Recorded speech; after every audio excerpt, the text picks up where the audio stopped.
Let's see MCQ number 27 में दिया हुआ है polarization of light prove that the light is composed of. चलो भाई पोलराइजेशन क्या प्रूव करता है? Polarization proves that the light is having transverse nature.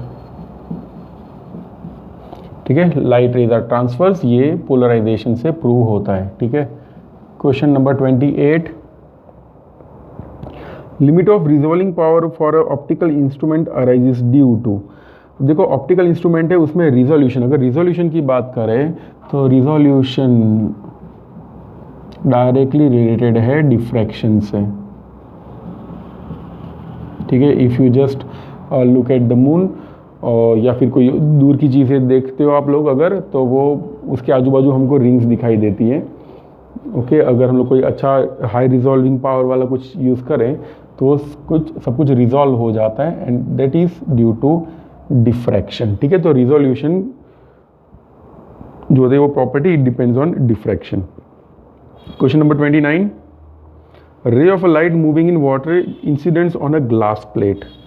Question number 29, ray of a light moving in water incidents on a glass plate, reflected light becomes completely plane polarized with an incident at 51 degree, so refractive index of the glass will be।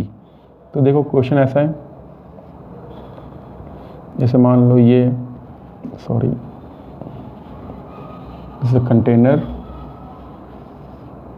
इसमें ये glass slab रखा हुआ है, glass slab. Okay, और यहाँ पे सब पानी ही पानी है, वाटर।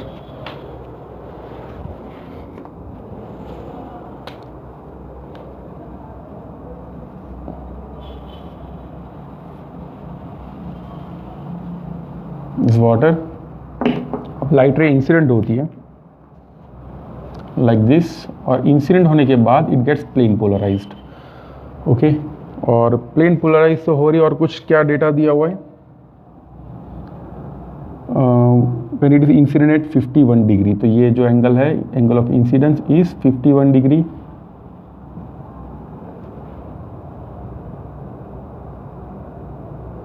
तो रिफ्रैक्टिव इंडेक्स ऑफ ग्लास कितना होगा ये फाइंड करना है, NG कितना होगा ये हमको फाइंड करना है।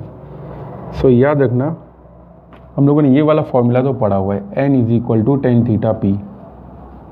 ठीक है, ये वाला फॉर्मूला किसके लिए था? When ever there is air and glass, air और ग्लास या एयर और कोई और मीडियम हो तो ये वाला फॉर्मूला यूज़ करते थे। एक्चुअली नीचे आता है divided by N of medium.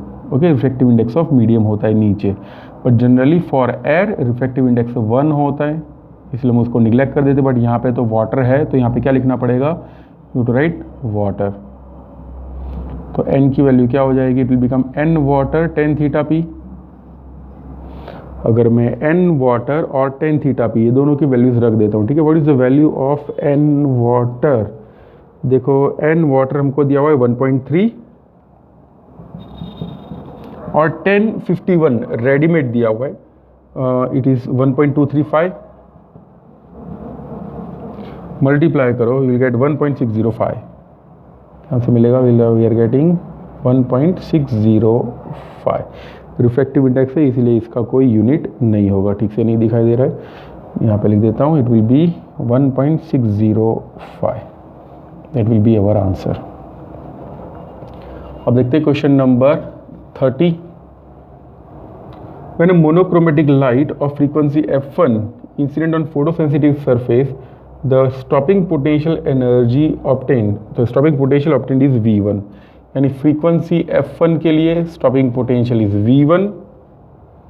When the same surface is incident with monochromatic light of frequency f2, अगर f2 है तो स्टॉपिंग पोटेंशियल कितना होगा ये हमको फाइंड करना है। V2 अगर हो रहा है तो V2 की वैल्यू क्या होगी ये हमको फाइंड करना है।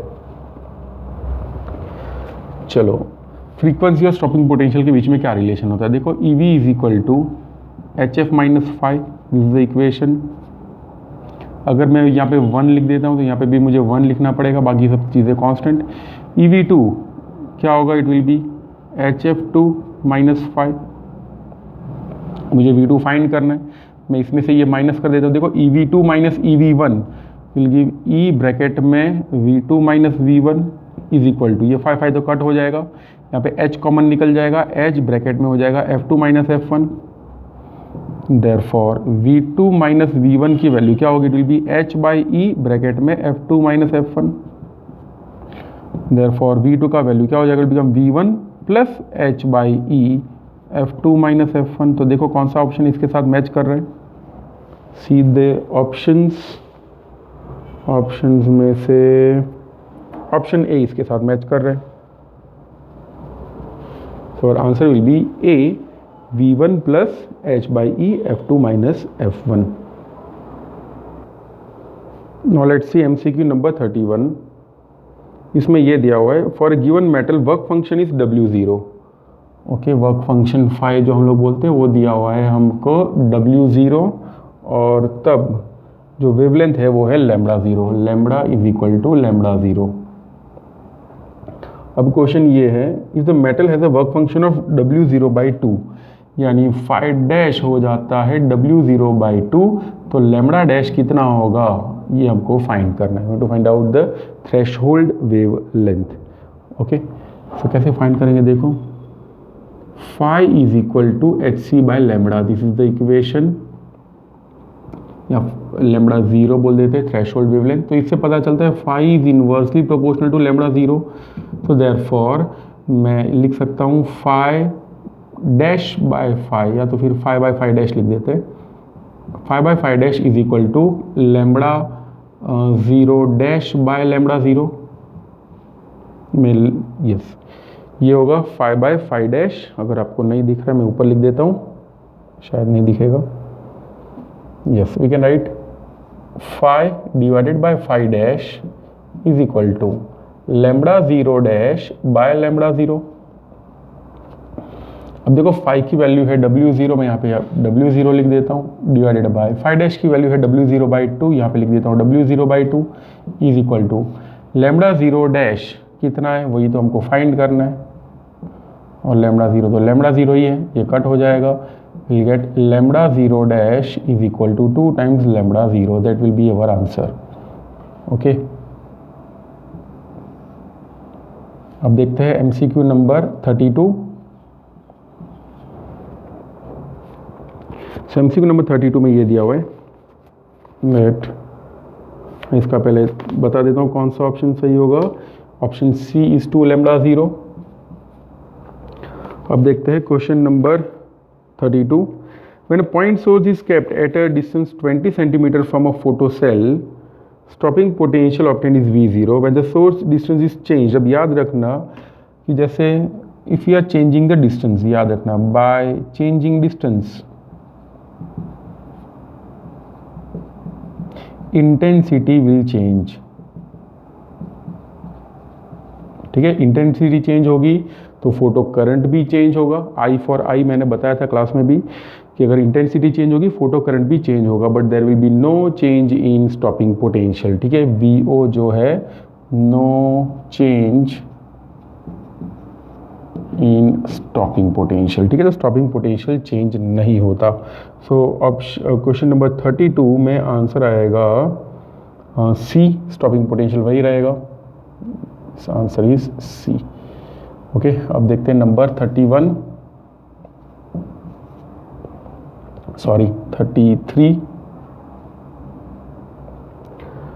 MCQ number 33 says, in Rutherford's alpha scattering experiment, what will be the correct angle for impact parameter to be 0? याद करो, एकदम इजी है। Impact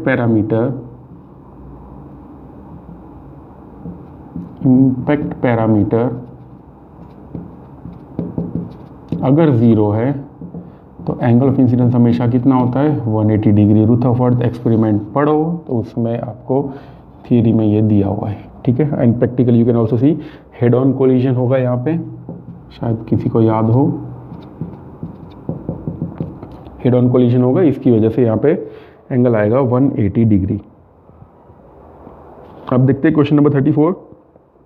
potential energy of the orbital electron in the ground state of hydrogen atom is E. What is its kinetic energy? ठीक है, ये बोला हुआ है दैट पोटेंशियल एनर्जी इज ई, तो फाइंड करनी है काइनेटिक एनर्जी। एकदम इजी है, काइनेटिक एनर्जी जो होती है वो हमेशा टोटल एनर्जी जो होती है उससे हाफ होती है, सॉरी पोटेंशियल एनर्जी से। सो और आंसर विल बी E/2। सो 34 का आंसर होगा E/2।